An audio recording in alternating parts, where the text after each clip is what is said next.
अरे कि पापा जी के पोसल भुअरी बाछी लेला। देखा दोनों नया मॉडल का पाछी आइल वैसे मार्केट में, ध्यान दिया थोड़ा सा, जेकर लेबे कोई ले ली। दिलवा घायल करबू दादा हैला लकी सड़िया पहिन के। उहे गाना गावत नहीं जौन गाना अरुण चाचा हमर हर लगन में आप सब प्यार दे रही जा। कौन गाना? अरे कि मरले बयई सन सैया रे। एक बात नहीं हाला हो के भाई तू मिजाज में रहत नहीं एकदम। कतना कतना दूर से तू हलाइल भाई ऐसा सब हेने हो तू हो। अरे कि मरले बयई सन सैया रे। ऐसे थोड़े मारला सा। बताओ 2 साल पहले से मारता तो अभी से दवाई चलता। हर की मरले बयई सन सैया रे।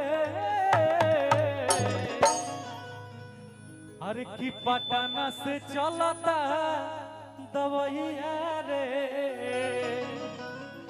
कि पटना से चलता दवाइया रे।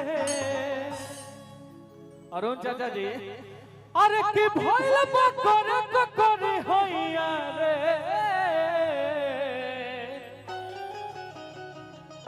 का माने का तो लोग विचार बा आय। हर की भइल करे होइया रे। एक बात नहीं हाला होके कैसे? हर की पटना से चलता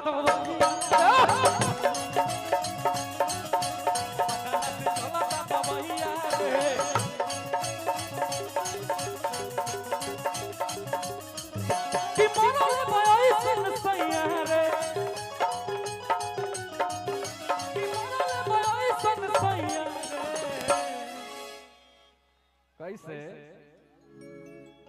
कैसे दवाई चला तारा नहीं को बुझात आए। हर की मरले बयई सन सैया रे।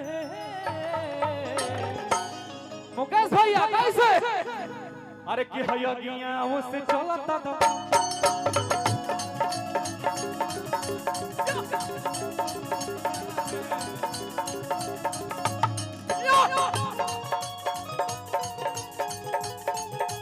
अरे तनी कुछ डोला।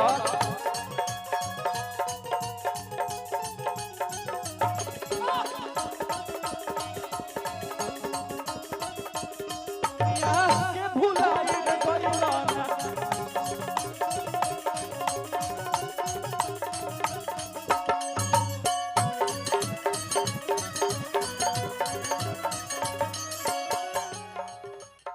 कहीं से तू दवाई करा लो लेकिन अंतिम में कहाँ एक पड़ी?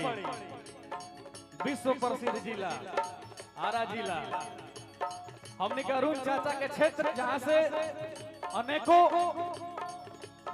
विद्वान स्टार का से का कह जाओ। दरबार में जब भी आई आज तक कोई खाली नहीं के लौटल।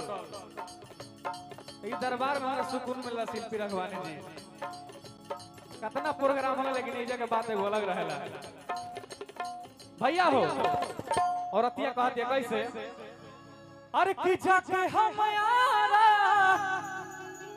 करौनी एक सारा। मुकेश भैया के दो लाइन। क्या खूब लगती हो बड़ी सुंदर लगती हो। लेकिन रहनी है कम हमनी के। अरे कि जाके हम यारा अरे करौनी एक सारा तो आराम नहीं भइल।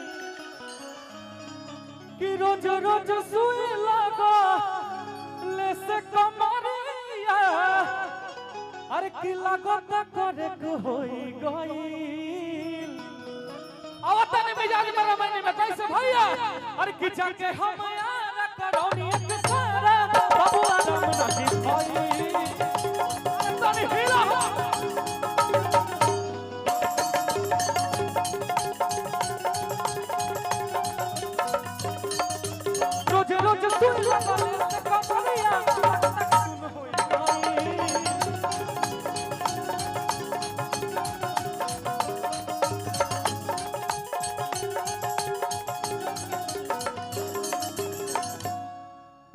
औरतिया कहतिया अरे की गजब के आवे अंगड़ैया रे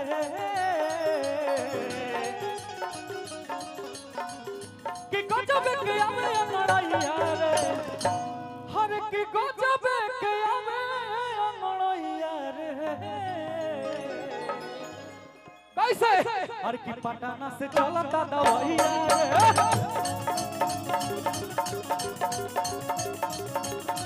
भैया हो वैसे तो आप लोग तमाम गीत देले बनी जा अरे की पापा जी के पोसल भुअरी बाछी लेला देखा दोनों नया मॉडल का पाछी आइल वैसे मार्केट में ध्यान दिया थोड़ा सा जेकर लेबे कोई ले ली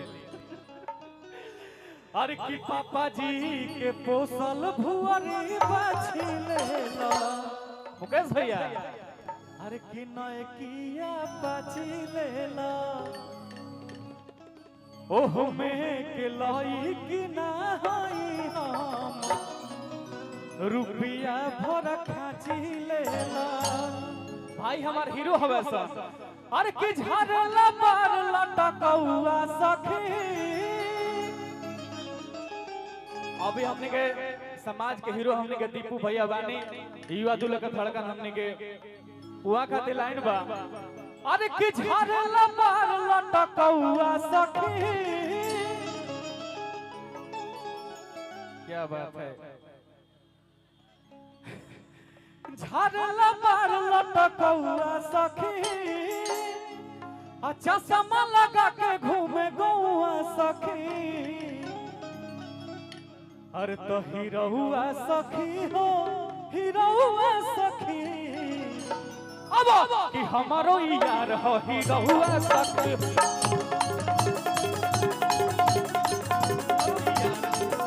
हीरोआ सखी हो हीरोआ सखी हमारो यार हो हीरोआ सखी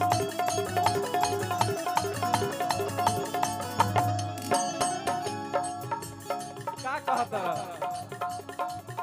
नहीं है ठीक बा भैया हो चूंकि मंच पे तमाम कलाकार बाणे और हमने के बस अरुण चाचा जी के बस प्यार खातिर आयल रही जा हाँ और 9:30 तक 10 बजे तक ही प्रोग्राम हो जैसा आदेश बा अरुण चाचा के तो दिल से अभिनंदन बाकी अरुण चाचा के तो आदेश से प्रोग्राम लगातार होता रहला हमने के बराबर